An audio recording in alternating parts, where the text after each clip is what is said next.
नमस्कार, स्वागत है आपका चौपाल चर्चा में। आपके साथ मैं हूं अंजू सिंह। हाजिर हैं चौपाल चर्चा के एक नए अंक में। और चौपाल चर्चा आपका अपना कार्यक्रम है जहां हम चौपाल जमाते हैं किसानों के साथ और विशेषज्ञों के साथ और अलग अलग विषय लेकर आते हैं आप किसानों के लिए। आज इसी सिलसिले में हम बात करेंगे पराली प्रबंधन के बारे में। आगे बढ़े उससे पहले देखते हैं ये रिपोर्ट। एकीकृत पोषक तत्व प्रबंधन में भी फसल अवशेष अहम योगदान देते हैं। मृदा में जीवाणु क्रियाशीलता बढ़ाने में फसल अवशेष सहायक हैं।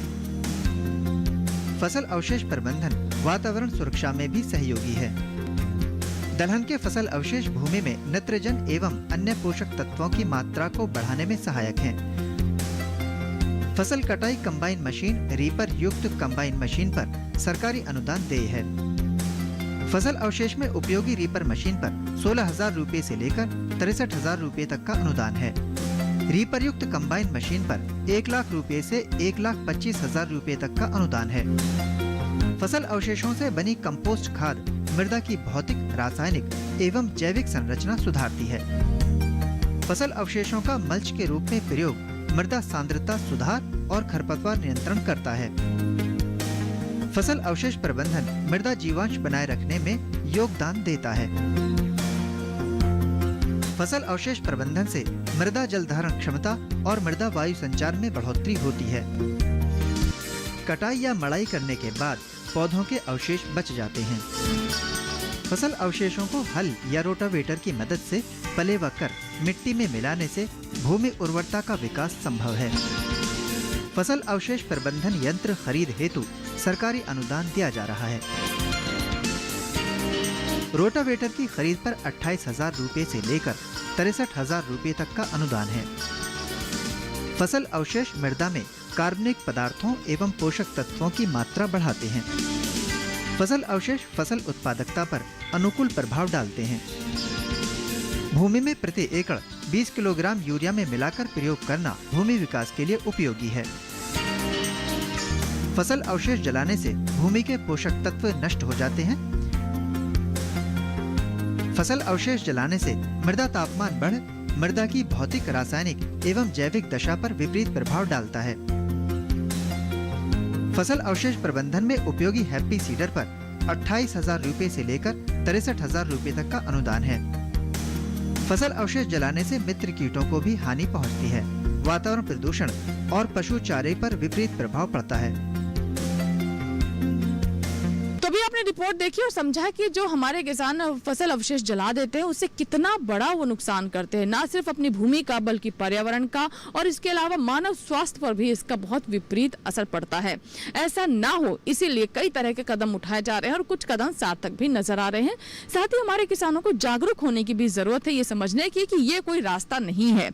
हमारे जो विशेषज्ञ हैं आज के कार्यक्रम के, उनसे आपकी मुलाकात करवा देते हैं। हमारे साथ हैं तकनीकी सहायक मैनेजर दादरी से, बहुत बहुत स्वागत है आपका सुभाष चंद्र जी कार्यक्रम में। हमारे दूसरे विशेषज्ञ हैं तकनीकी सहायक मैनेजर दादरी से रणजीत यादव जी। यादव जी, आपका भी कार्यक्रम में स्वागत है। और हमारे बहुत सारे किसान भी जुड़ रहे हैं, आप किसानों का भी कार्यक्रम में स्वागत है। तो चलिए बातचीत की शुरुआत करते हैं। और सबसे पहले यादव जी, आपसे मेरा यही सवाल है कि पराली प्रबंधन किस तरीके से करें, क्योंकि किसानों की भी ये बहुत बड़ी मुश्किल होती है, क्योंकि किस तरीके से सारे अवशेष हटाएं, किस तरह से प्रबंधन करें कि उनकी लागत भी ना लगे और साथ ही जो जिस नुकसान की हम बात कर रहे हैं वो स्थिति भी ना आए। पराली प्रबंधन की बात चल रही है। इसमें सबसे सहज और सबसे आसान तरीका है कि अपने फसल के अवशेष जो भी पराली है उसको अपनी ही खेत की मिट्टी में पलीट दिया जाए। इस तरह से किसानों को ये फायदा होगा कि इनके ही अवशेष खेत की मिट्टी में सड़ गल कर वो है जैविक हरी खाद के रूप में खेत को उपलब्ध हो जाते हैं। इससे खेत की उर्वरा शक्ति बढ़ती है, जिससे खेत इनके फसलों का उत्पादन बढ़ेगा। और अगर फसल का अवशेष जलाते हैं तो इन पर जो है हमारी सरकार ने कई तरह के जुर्माना लगा दिया है। जैसे 1 से 2 हेक्टेयर तक के किसानों के लिए, अगर 1 से 2 हेक्टेयर तक पराली जलाते हैं तो उन किसानों को 2,500 रुपये का जुर्माना है। अगर 2 से 5 हेक्टेयर तक पराली जलाते हैं तो उन पे 5,000 तक का जुर्माना है। अगर 5 हेक्टेयर से अधिक क्षेत्र में पराली जलाते हैं तो उन पर 15,000 रुपये का जुर्माना है।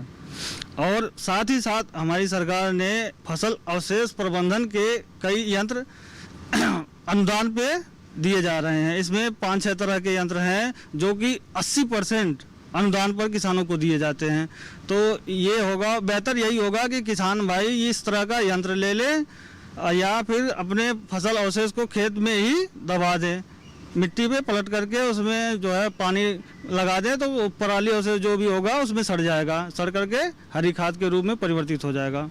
तो भी डॉक्टर यादव ने हमें बताया कि किस तरीके से पराली प्रबंधन कर सकते हैं और इसको अपने लिए एक समस्या ना समझकर एक अवसर समझे हमारे किसान इस पराली का इस्तेमाल कर अपनी भूमि के स्वास्थ्य का सुधार भी कर सकते हैं। जैसे बताया कि उसे मिट्टी में सड़ने के लिए छोड़ दिया जाए और जिससे जीवांश भी जो मिट्टी के हैं उनमें भी वृद्धि होती है। सुभाष जी, इसके बारे में आप क्या बताना चाहेंगे? धान जो कटाई होती है ये अक्टूबर-नवंबर में कटाई होती है, जिसको जो अवशेष रहते हैं धान के उसको पुआल को आग लगा देते हैं किसान।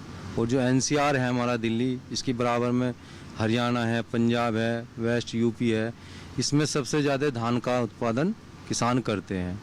और किसान उत्पादन करने के बाद में फिर से पुआल होता है तो इसको ये किसान जला देते हैं, जिससे कि उससे प्रदूषण, वायु प्रदूषण है, श्वसन प्रदूषण है, जिससे कि हमारे जो पाचन क्रिया है और जो प्रदूषण से जो है श्वसन पर प्रभाव पड़ता है, मानव स्वास्थ्य पर प्रभाव पड़ता है और जिससे कि किसान आम मानस को जो है बड़ा आर्थिक नुकसान उठाना पड़ता है और जो दमे के बीमार होते हैं उन्हें बड़ी हानि होती है। तो इसको ना बढ़ाते हुए सरकार को कदम उठाना पड़ा कि इसके ऊपर एक एक्ट बना दिया है, जागरूकता भी करा है और एक एक्ट बना दिया है कि जो एनजीटी ग्रीन ट्रिब्यूनल एक्ट, जो कि उसका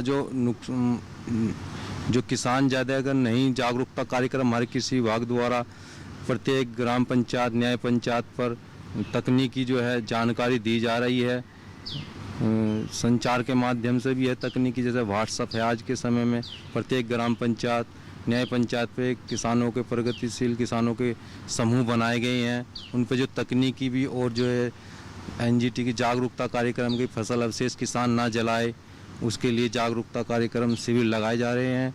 और फिर भी अगर कोई किसान कहता है कि इसका कैसे प्रबंध किया जाए तो विभाग द्वारा फसल अवशेष प्रबंधन C2 योजना अंतर्गत किसानों को अनुदान पे, यदि कोई किसान 3 यंत्र खरीदता है तो ये 80% अनुदान है और एक अगर किसान 1 यंत्र खरीदता है उस पर 50% का अनुदान है, जिससे कि हमारी ज़मीन में ही वो फसल अवशेष जब जुताई हो जाती है तो ज़मीन का जो ऑर्गन कार्बन होता है, जीवांश कार्बन, उसकी मात्रा में बढ़ती है, जिससे कि हमारी ज़मीन की जो है उर्वरता शक्ति मजबूत होती है और हमारा अगली फसल को उत्पादनता अच्छी मिलती है। देखिए, ये जो किसान जलाते हैं पराली को, इससे बहुत प्रदूषण होता है। इसका दूसरा उपाय ये भी है, किसानों के लिए जलाने के बजाय उसे कंपोस्ट खाद बना दिया जाए। कंपोस्ट खाद बनाने से एक तो किसानों को जो है, जैसे यूरिया खरीदते हैं, ये यूरिया है, फास्फोरस है, पोटास है, तो वो उसकी बचत होती है। कंपोस्ट खाद डालेंगे या गोबर की डालेंगे तो उससे जो है पैसे की बचत होती है, और प्रदूषण तो होगा ही नहीं। इससे तो सबसे बेहतर उपाय यही है, उसकी कंपोस्ट खाद बना दी जाए, जो पराली है, प्रदूषण भी नहीं होगा, बचत भी होगी।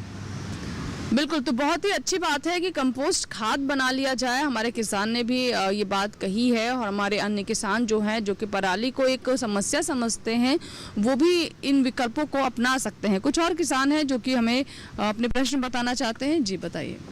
हमारी वेस्ट यूपी में पराली नहीं जलाते, ना के बराबर जलाते हैं, फिर भी 2 साल से राज्य स्तर, जिला स्तरीय, ब्लॉक स्तर पर हमारे कृषि वैज्ञानिक किसानों को समझाते हैं, उन्हें बताते हैं और कृषि यंत्र ऐसे ऐसे बताए जा रहे हैं जिनसे पराली खेत में ही काट के और उसमें मिला दिया जाए, जिससे खाद बनता है। जैसे मल्चर है, श्रम मास्टर है, ऐसे कई कृषि यंत्र हैं जिनसे काट के उसको मिला दिया जाता है।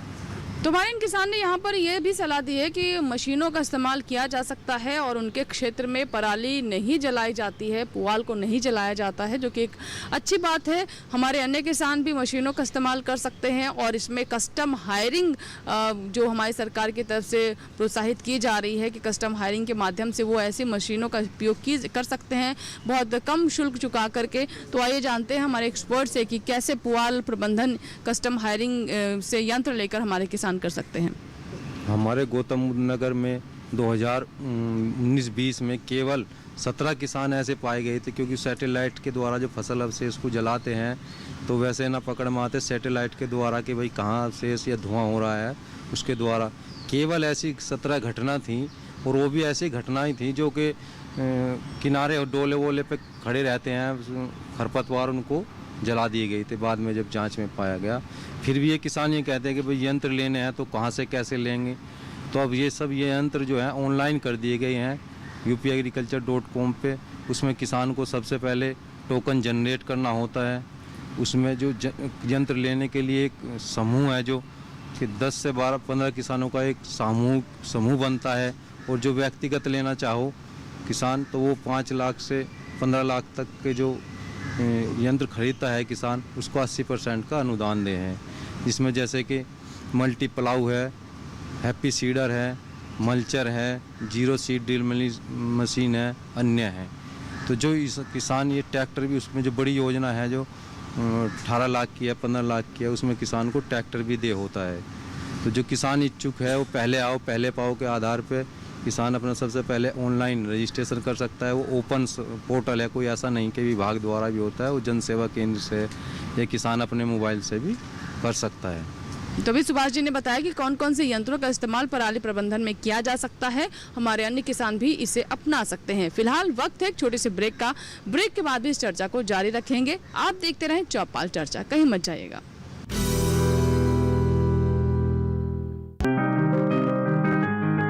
बीमारियों से कैसे बचेगी फसल,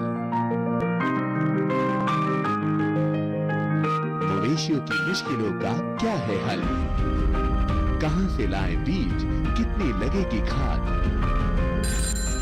किसानों के हर फोन का विशेषज्ञ देंगे जवाब। देखिए हेलो किसान लाइव सोमवार से शुक्रवार शाम 6 बजे। जानकारी जो किसानों के लिए हो लाभकारी, समस्याओं पर पड़ेगा समाधान भारी, कृषि की हर बात का ख्याल, कब कैसे की जाए बेहतर देखभाल। जानिए विशेषज्ञों के साथ, देखिए खेत खलिहान सोमवार से शुक्रवार सुबह 7 बजे डीडी किसान पर।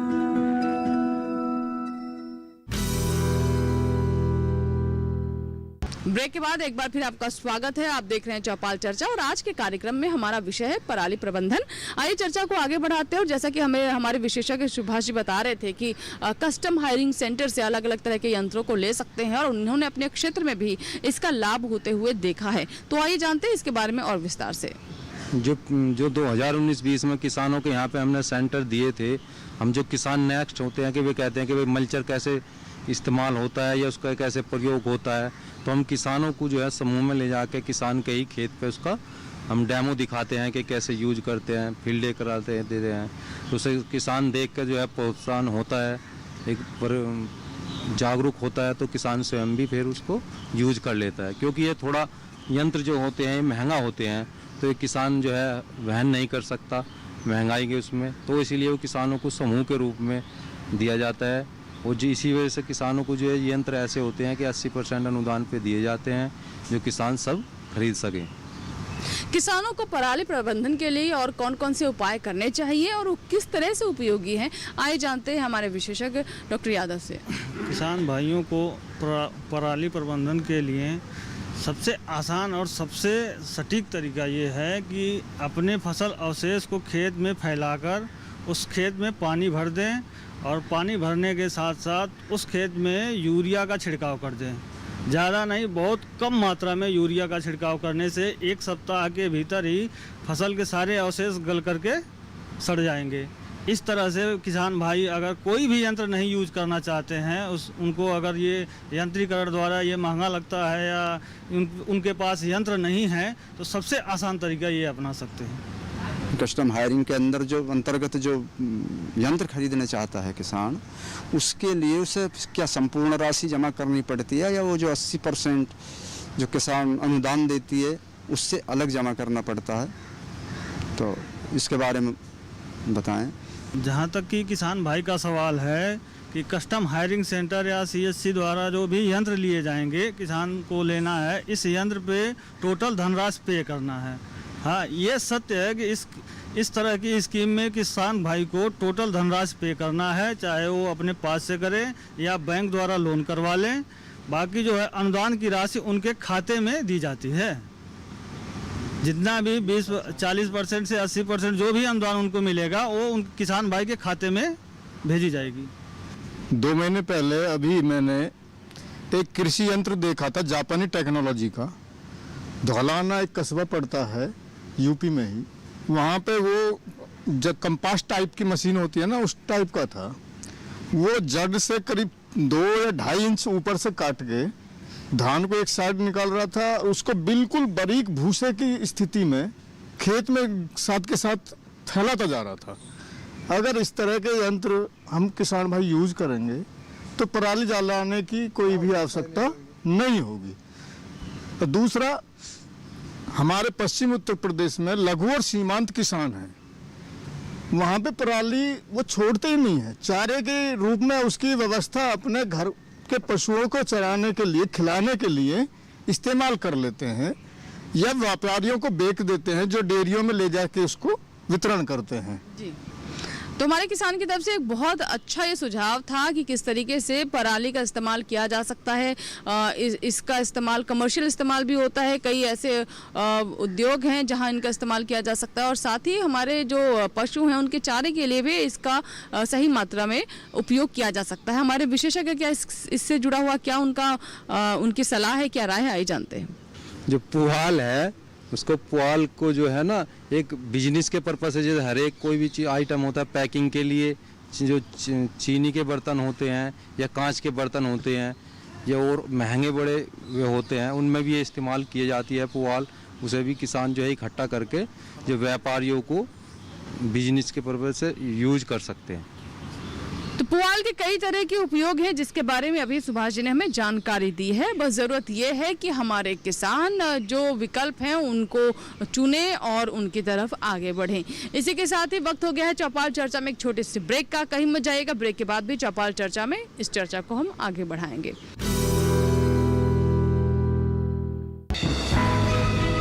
ये कामयाबी है अन्नदाता की,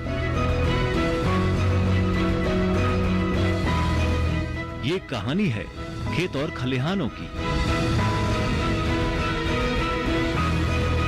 कैसे करें अपने पशुओं की देखभाल, जानिए गांव-गांव के किसानों का हाल। देखिए गांव किसान सोमवार से शुक्रवार दोपहर 12:05 पर।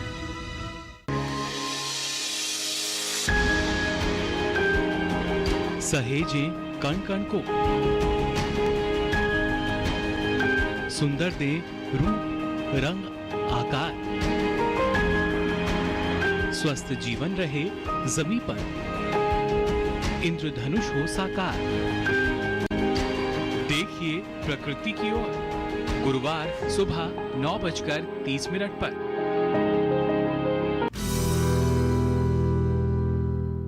ब्रेक के बाद एक बार फिर आपका स्वागत है चौपाल चर्चा में। आज हम बात करें पुआली प्रबंधन के बारे में, किस तरीके से हमारे जो किसान हैं इसका प्रबंधन कर सकते हैं, और इससे जुड़े हुए कई महत्वपूर्ण बिंदु जो हैं वो कार्यक्रम में अभी तक हमने आप तक पहुंचाए हैं। आइए किसानों से बात करते हैं और जानते हैं अगर उनके कुछ और सुझाव हैं या फिर कोई और प्रश्न है जो कि हमारे विशेषज्ञों के सामने वो रखना चाहते हैं। किसानों से अनुरोध है कि पराली को न जलाकर खेत में ही उसे मल्चर द्वारा, श्रम मास्टर या और अन्य किसी यंत्र द्वारा काटकर उसे खेत में मिला दिया जाए तो उससे हमारे खेत भूमि की उर्वरा शक्ति बढ़ेगी, अच्छी फसल होगी आगे के लिए, और हमें फ्री में खाद भी मिल जाएगा। दूसरी बात ये है कि उसे हम अपने पशुओं के लिए भी खिला सकते हैं, पशुओं के लिए भी अच्छा है, हितकर है, दूध भी बढ़ते हैं हमारी भैंस या गाय जो भी हैं, तो उसे उसी चीज़ में यूज करें। बाकी जो अगर बचता भी है तो उसे कंपनी हैं बहुत कुछ ऐसी जो चीनी के बर्तन या गिलास, कांच के बर्तन वगैरह वगैरह बनाते हैं, वहाँ भी हम उसे बेच सकते हैं, लेकिन इसे जलाना ये अच्छी है। खेत में फैला के ये जो है इसका खाद अच्छा बनता है, किसान के लिए उचित है। और इसको मल्चर से खेत में मिला दें मिट्टी में, फिर इसमें पानी लगा दें तो अगली फसल के लिए भी अपना घर का खाद, देसी खाद बन जाएगा। पराली के बारे में हमने बात की कि किस तरीके से इसे खाद की तरह इस्तेमाल किया जा सकता है, हमारे जो पशु हैं उनके चारे में इस्तेमाल किया जा सकता है, लेकिन और भी कई तरह के इस्तेमाल हैं जिस पर लगातार विचार विमर्श किया जा रहा है और ऐसे विकल्प भी हमारे सामने आए हैं। तो और कौन कौन से इंडस्ट्रियल इसके इस्तेमाल हो सकते हैं, क्या इससे किसी तरह के प्रोडक्ट्स भी बनाए जा सकते हैं जिनका उपयोग हम कर सकें और हमारे किसानों को पुआल का भी दाम मिले। आइए जानते हैं अपने एक्सपर्ट से। सरकार द्वारा जो किसानों के जो पुआल है इसका सही और कैसे उपयोग हो सके, पशुपालन में करता ही है किसान इसका इस्तेमाल, और एक जुताई करके जो फसल जो फिर भी बचते हैं तो सरकार द्वारा ये प्रयास है जो कंपनियां होती है जो प्राइवेट, उनको जो है किसानों से खरीद लिया जाए जो अवशेष है, क्योंकि ये जलाएगा नहीं किसान, क्योंकि उनके लिए तो ये वेस्ट दिखाई देता है, क्योंकि छोटे थोड़े पशु रखते हैं। जो बड़े किसान हैं वही पुआल जलाते हैं, छोटे किसान तो अपना, लघु सीमांत किसान तो अपना यूज कर लेते हैं।